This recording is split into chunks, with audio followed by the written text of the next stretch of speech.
My name is Lydia S. Simon, Simon. Okay, Lydia.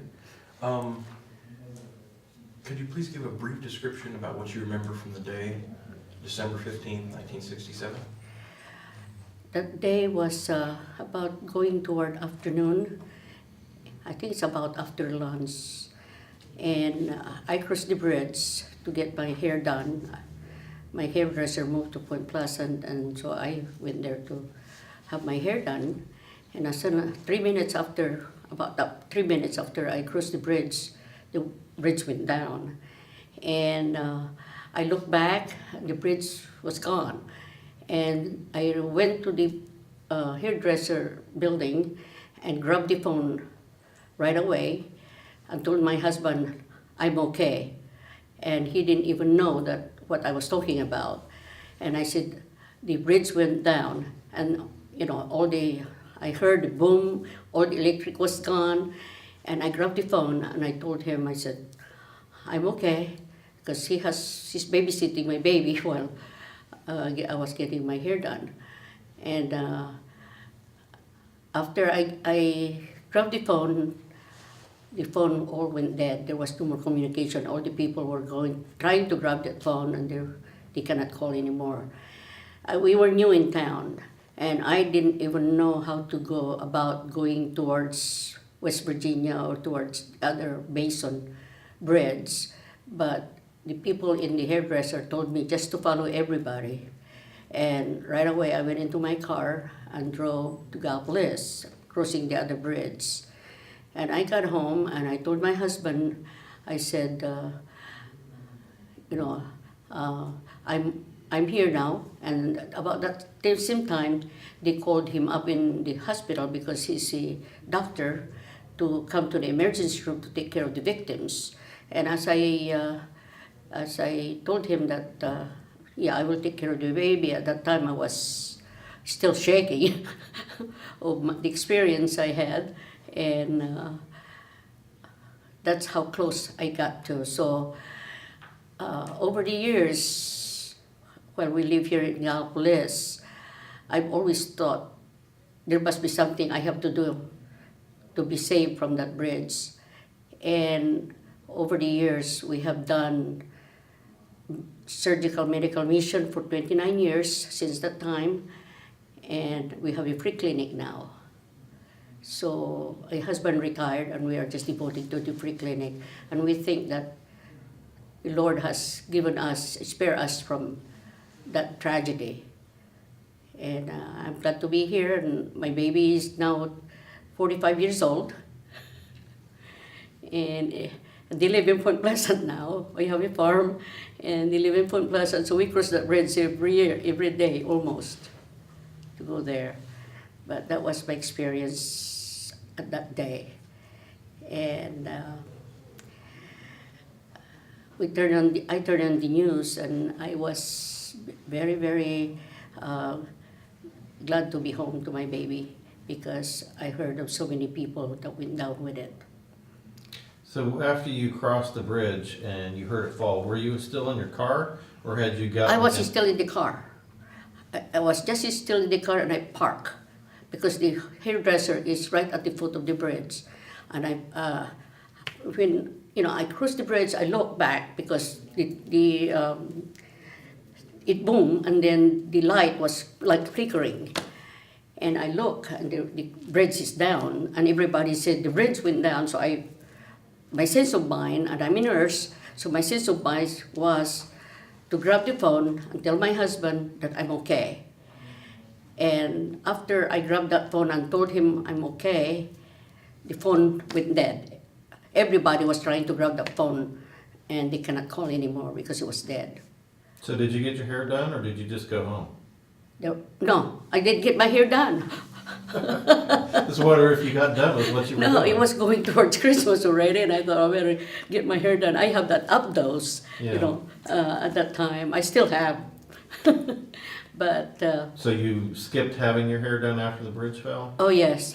And then Oh, you yes. just came home. I was shaking yet, and I'm just glad I was back to my baby, and my husband has to leave because, he didn't know. He didn't even hear. because he was in the basement, and at that time we didn't have our basement done, you know. So there was no radio or anything there. He was in the basement with the baby. I guess he was trying to fix something there, and when he got up we have a phone there, and when I called him up, he didn't even know that the bridge went down until another call came. I told him about it, and then another call came. It's the hospital, and so he left for the hospital to help out the victims. And I was on First Avenue, going towards First Avenue, and I cannot get through because we live in First Avenue. And the hospital at that time was in First Avenue, and I was going through, and I it was just too many people in there, too many vehicles, so I have to go around. But Do you remember if your husband seen any patients that day that? yeah, he's seen people there in the emergency room. They took them in the emergency room. At the time, when he came back at home, that was quite a bit time before he got back at home. But I was glad to be home, I tell you. Okay.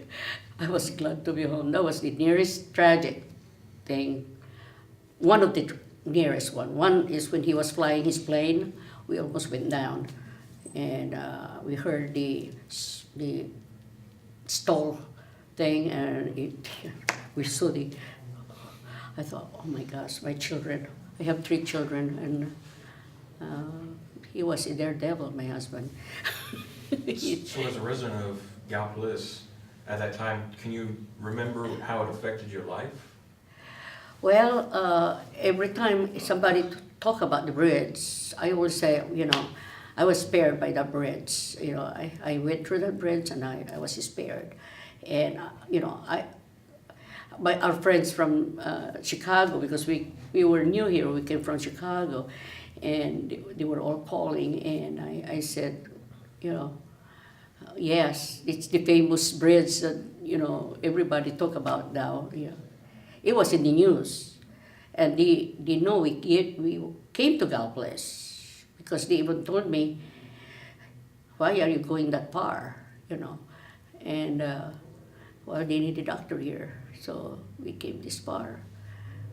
But we have stayed here, and my children love it here. We have lived here for 45 years. That's how long has it been? 45? 45 years today. Yeah, Today. 45 years. Yeah, today is the 15th. Mm-hmm. Yeah. Yeah, my son was only 8 months. He was born in the 67. Mm-hmm. So, anything else? You still a little bit worried when you cross the bridge even today? No, because so many times I have been through near miss. I mean, that's the reason why I thought, well, there must be something I have to do in this earth You're a brave lady.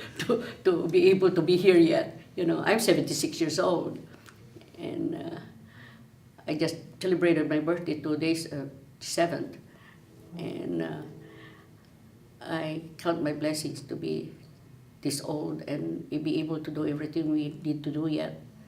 We are planning on a surgical mission again this February.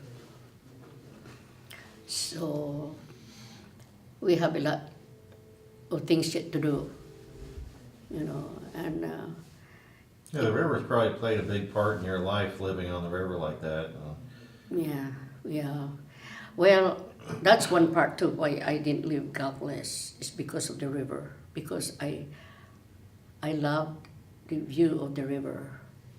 We live in Chicago, and to have a place like that in Michigan Avenue is so expensive. Mm-hmm. And you are not even on the river, on the lake. You are far away from the lake. And we really like where we are. And we lived there 45 years. We bought that place in 67. That was July of 57. 67 when we bought there. And we're still there. We're still there. So